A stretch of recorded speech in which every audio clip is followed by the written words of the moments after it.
Zinnias are an absolutely amazing flower for bouquets, for cut production, for even landscapes. They are great for beginners because they're so easy to start and to keep alive, but yet expert gardeners keep coming back to zinnias for more. So let's talk about growing zinnias, how I'm growing them, what my plans are for them, and the different varieties I'm going to grow this year. Let's get started.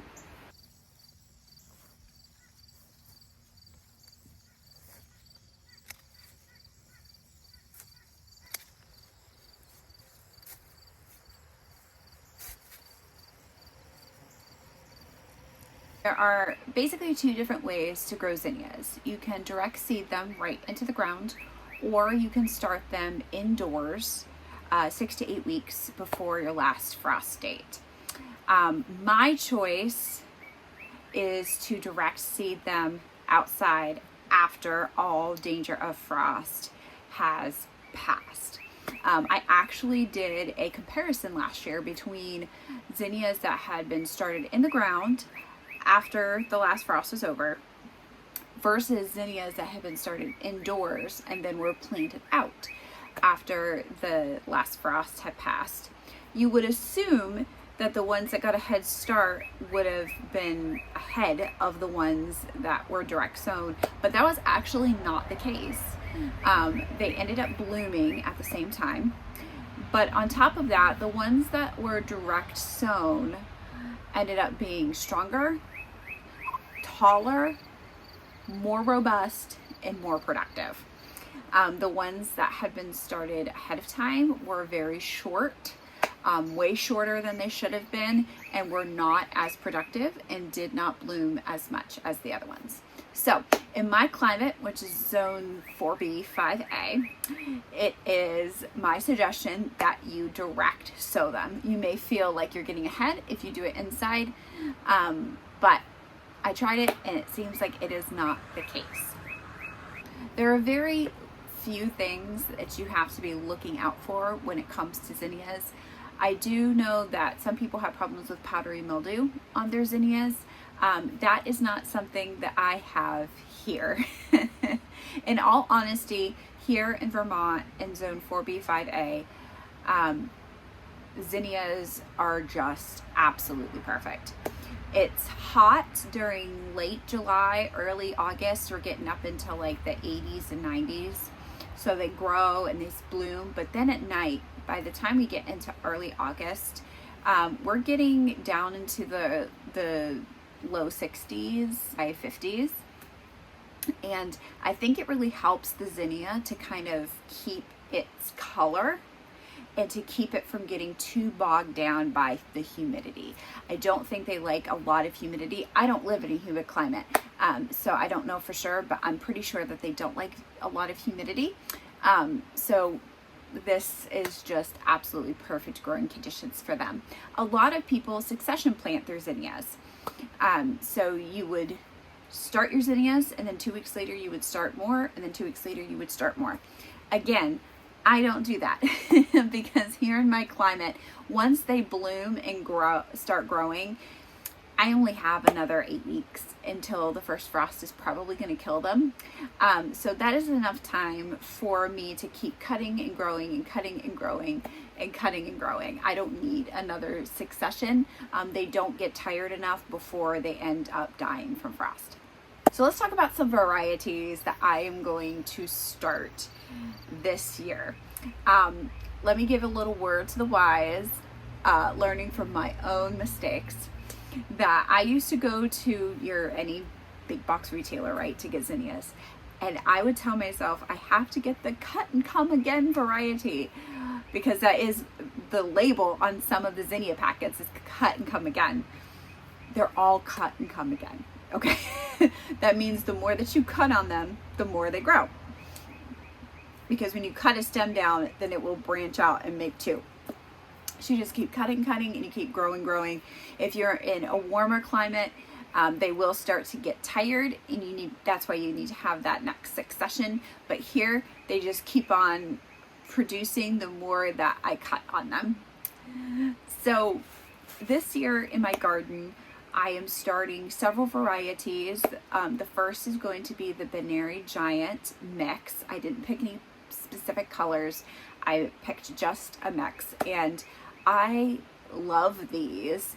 They have these huge heads on them, and they really are great to be focal flowers in a bouquet. Another one that I am doing is the Oklahoma series. Now the Oklahoma series are small, only little bitty around, but what I really like about those is that they are poofy, I guess you could say. They have many layers on them, so they have a lot of texture and structure to them, and they definitely can't be a focal flower, but they're really great to poke into a bouquet for some pops of color. I almost didn't do this variety this year, and then I came to my senses and said, ooh, no, I need that variety. And so I ordered some, and I currently have them in my possession, ready to go when the middle of May hits. Another variety is the Queenie Lime variety. This one is beautiful. It is so much fun because they're all different. They're not just different colors, but they're different textures, they're different sizes. And so you got your Queenie Lime Peach, which has more of a peach color with the lime. You have your Queenie Lime Red, which has more of a red color with the lime. It's just beautiful. It's so gorgeous to have multiple different colors, almost like an ombre effect on this one flower. And it's really great to use in bouquets when you're trying to connect colors together. You can kind of piece colors together by using that Queenie Lime flower kind of as the focal, or kind of the piece that pulls everything together and gets a color palette to work together.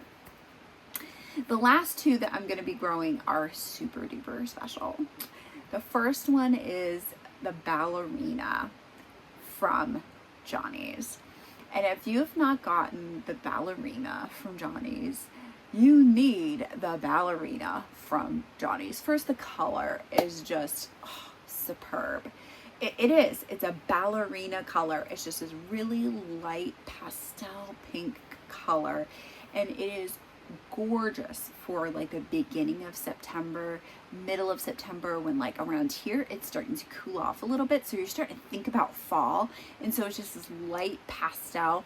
And now I don't know if Ballerina is in the Binary Giant category of zinnias, but even if it is, it's still different because the Ballerina has this really thin stem. And you look at this stem and you're like, is it really gonna hold that big head of a flower like this big? Is it really gonna do that? And it does. So it's like you've got this big zinnia that can be the focal flower of a bouquet, but yet the stem kind of wobbles a little bit and creates some movement in a bouquet. So it kind of creates like this little whimsical feel. Oh, I just loved it. I will be growing all the ballerinas, like as many ballerinas as I can. And then to combine with the ballerinas is the same flower but a different color, which is Linen by Johnny's. I am so excited about this one. It looks beautiful. It is. It looks, in the pictures, it looks like it's this linen, like a tan color with like some peach undertones. So my mind kind of goes to a bouquet that's near the beginning of September. You're kind of starting to maybe like wear a sweater in the evening, that kind of stuff. And so your linen, this like really light pastel tan flower, is the focal flower of the bouquet. Then you have a lot of like greenery in it. And then you have pops of white Oklahoma zinnias. And it just creates, in my mind, it creates this really like aesthetic looking bouquet. Ooh, I'm excited to experiment with it this summer. It is going to be great. So I think almost everybody grows zinnias.